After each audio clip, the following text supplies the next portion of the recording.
एक सुबह सरोज अपने माथे पर हाथ रखकर बैठी होती है और लंबी सांस लेकर खुद से बोलती है, हे भगवान, आखिर मैंने तेरे साथ ऐसा क्या बुरा किया जो तूने मेरे साथ ऐसा किया। सोचा था 2 बेटे हैं, घर पर 2 बहुएं लेकर आऊंगी तो राज किया करूंगी, पर राज की जगह मैं तो खुद ही पिस रही हूँ। सारा दिन रसोई में बस खाना ही बनाती रहती हूँ। अभी मेरी मोटी पतली की जोड़ी आ रही होगी। एक खाती है तो इतना ज्यादा खाती है कि रुकती ही नहीं, और एक है कि बस खाने की चीजों को सूंघ सूंघ कर रख देती है। ऐसे ही सरोज खुद से बड़बड़ा रही होती है कि तभी उनकी दोनों बहुएं आ जाती हैं। सरोज की बड़ी बहू मिष्टी जरूरत से ज्यादा मोटी थी और छोटी बहू नीतू जरूरत से ज्यादा पतली थी। ऐसे ही मिष्टी बोलती है, माँ जी, क्या कर रही हैं? आप थोड़ी ना चाय बना दीजिए और साथ में ना पकोड़े भी बना दीजिए। माँ जी, मेरे लिए भी। हैं? हाँ, क्यों नहीं। अपनी बहुओं के कहने पर सरोज जल्दी से चाय पकोड़े बनाकर लाती है। सरोज और नीतू चाय पी ही रहे होते हैं और मिष्टी सारे के सारे पकोड़े खा जाती है और बोलती है, माँ जी, मुझे ना और खाना है, थोड़े और बना दो ना। बहू, खाने की भी कोई हद होती है। 1 किलो आलू के पकोड़े तू अकेली खा गई और अभी भी तेरा पेट नहीं भरा। और नीतू को देख, इससे एक नहीं खाया गया होगा अभी तक। मुझसे नहीं बनता और खाना। आज से जिसे जो खाना है खुद ही बना लो। इतना कहकर सरोज चली जाती है। वक्त गुजरता जाता है। सरोज के घर का आधे से ज्यादा राशन मिष्टी ही खा जाया करती थी, जिस वजह से घर में बिजली का इतना बिल भी नहीं आता था जितना कि बिल राशन का ज्यादा आया करता था। तो वही नीतू सारा दिन बस 2 रोटी खाया करती। ऐसे ही एक दिन सरोज अपनी दोनों बहुओं से कहती है, सुनो बहू, शाम को हमें शादी में खाने पर जाना है, तो तुम दोनों टाइम से रेडी हो जाना, ठीक है? जी ठीक है माँ जी। ऐसे ही शाम को दोनों बहुएं अपनी सास के साथ शादी में जाने के लिए तैयार हो जाती हैं। शादी में खाने की इतनी सारी चीजों को देखकर दोनों बहुएं अपने मन में सोचती हैं, इतनी सारी खाने की चीजें, गुलाब जामुन, गोलगप्पे, टिक्की, पाव भाजी, पनीर टिक्का, दाल, सब्जी सब खाऊंगी। इतना सारा खाना, हाय राम, मेरा तो इसको देखकर ही मन भर गया। खाऊंगी कैसे मैं? सरोज और नीतू सभी लोगों से मिल रही होती है और मिष्टी सीधा खाने के काउंटर की तरफ और अपनी प्लेट में ढेर सारा खाना सजाकर खाना खाने बैठ जाती है। शादी में ऐसी कोई खाने का आइटम नहीं था जो कि मिष्टी ने खाया ना हो। सरोज और नीतू थोड़ा खाना लेकर अपनी थाली लेकर मिष्टी के पास बैठ जाती है। तभी एक औरत सरोज के पास आती है और बोलती है, क्या बात है सरोज, अपनी छोटी बहू को कुछ खाने के लिए नहीं देती है क्या? या फिर तुम्हारे घर का सारा राशन बड़ी बहू ही खा जाती है? अरे एक बहू पूरा 1 क्विंटल ही खा जाती होगी कि 1 किलो भी नहीं बचता दूसरी बहू के लिए। तुम्हारी मिष्टी बहू इतनी मोटी है कि तुम दोनों उसके पीछे आराम से छुप सकती हो। मैं और बाकी सभी औरतें कब से देख रही है। मिष्टी तो लगता है शादी में बस खाना खाने ही आई है। एक काम करो बहन, अपनी बहू को घर ले जाओ, कहीं ऐसा ना हो कि बारातियों के आने से पहले ही सारा मिष्टी खाना खा जाए। आंटी जी, जब खाने के लिए बुलाया है तो खाना ही खाऊंगी ना, और गाना तो नहीं गाऊंगी ना। भूख लगी है उतने ही तो खाऊंगी। कहीं ये तो नहीं लिखा ना कि आधा पेट खाओ और चले जाओ। मिष्टी, अपना मुंह बंद रखो। सही कह रही है तुम्हारी सासू माँ, अपना मुंह बंद रखो, वरना अगर तुम्हारी भूख शांत नहीं हुई तो तुम हमें भी खा जाओगी। जरा अपनी देवरानी को देखो, वो बेचारी तो चूसी हुई आम लग रही है। ऐसा लग रहा है कि पंखे के आगे उड़ ही जाएगी। ऐसे ही अपनी पतली और मोटी बहू के खाने की वजह से सरोज की खूब बेइज्जती होती है और बेचारी उन दोनों को लेकर घर आ जाती है।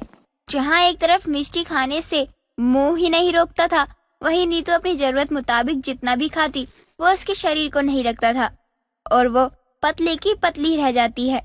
सरोज मिष्टी से छुपाकर नीतू को फल, ड्राई फ्रूट्स आदि सारी चीज दिया करती थी, पर वो तो पतली की पतली ही थी।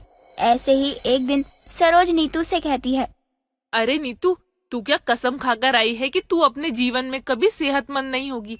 अरे उस भुक्कड़ मिष्टी से छुपा कर तो मैं तेरे लिए कुछ करती हूँ, लेकिन तेरी सेहत पर कोई फर्क ही नहीं पड़ता।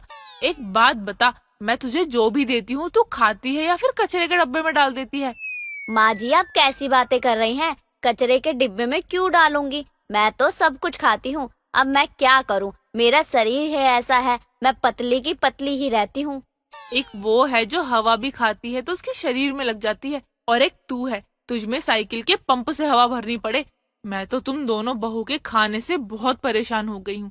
समझ नहीं आता करूँ तो करूँ क्या। इतना कहकर सरोज वहाँ से चली जाती है। वक्त गुजरता जाता है। अपनी मोटी और पतली बहू के खान पान से सरोज अब बहुत ज्यादा परेशान होने लगी थी। मिष्टी दिन प्रतिदिन और मोटी होती जा रही थी और नीतू दिन प्रतिदिन ज्यादा ही सूखती जा रही थी। सरोज जहाँ कहीं भी अपनी बहू को लेकर जाती तो वो लोगों के मजाक का पात्र बन जाती थी, जिस वजह से अब उसने बाहर आना जाना भी बंद कर दिया था। ऐसे ही गर्मियों का मौसम आता है और बाजार में ताजे ताजे आम आते हैं। सरोज 10 किलो घर में लेकर आती है और नीतू से कहती है, नीतू, ये आम ले जाकर अच्छे से धो दो और फ्रिज में लगा दो। ठंडा हो जाएगा तो अच्छे से बैठकर खाएंगे। ठीक है माँ जी, जैसा आप कहें। और हाँ सुनो, फ्रिज को ताला लगा देना। पता चले कि ये सारे आम मिष्टी के पेट में चले गए और हमें एक भी नहीं मिला। ठीक है माँ जी, जैसा आप कहें। इतना नीतू आम धोकर फ्रिज में लगा देती है और ताला लगा देती है।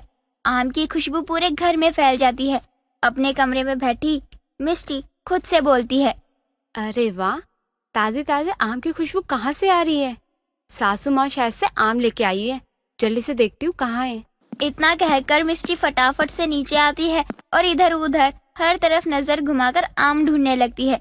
खुशबू का पीछा करते करते वो रसोई में जा पहुंचती है। हर तरफ हर बर्तन में आम ढूंढने लगती है।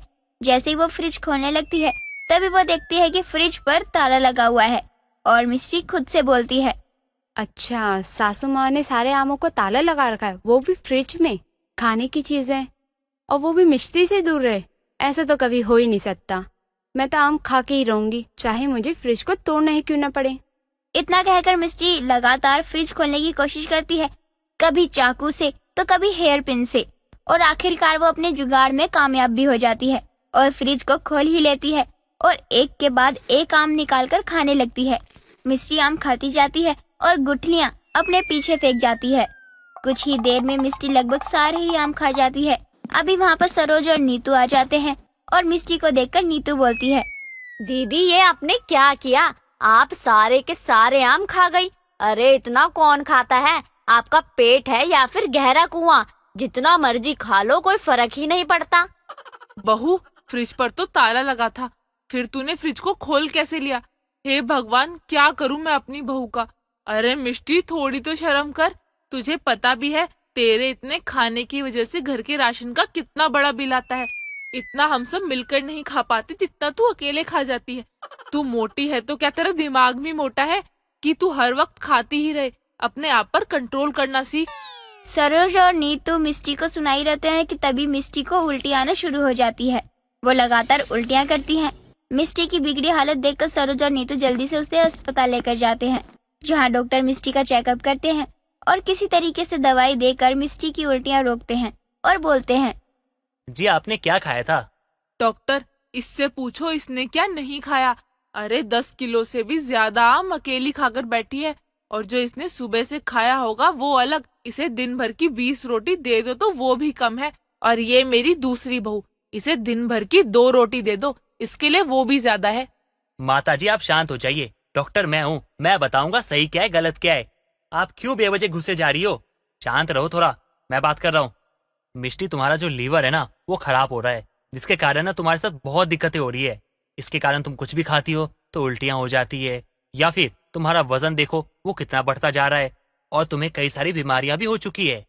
देखो मिष्टी, खाना हमारे लिए जरूरी होता है, लेकिन ज्यादा खाना ये हमारे लिए जरूरी नहीं होता है। ये हमें नुकसान करता है। देखो, मैं तुम्हें अभी डाइट और कुछ दवाइयां लिखकर देता हूँ, तुम समय समय पे लेती रहना। इससे ना तुम ठीक हो जाओगी जल्दी से, ठीक है? डॉक्टर साहब, आप इसका तो इलाज कर ही रहे हो, मेरी छोटी बहू का भी इलाज कर दीजिए। मैं चाहती हूँ कि मेरी दोनों बहुएं एक जैसी दिखे और कोई इन्हें मोटू पतलू ना कहे। सरोज की बात सुनकर डॉक्टर हंसने लगते हैं, जिसके बाद डॉक्टर मिष्टी और नीतू दोनों को ही उनके डाइट के अनुसार एक पूरा प्लान बना देते हैं। लगातार 6 महीने की कड़ी मेहनत के बाद आखिरकार सरोज की दोनों बहुएं एकदम fit and fine and maintain body वाली हो जाती हैं और अच्छे से एक हेल्दी लाइफस्टाइल फॉलो करती हैं।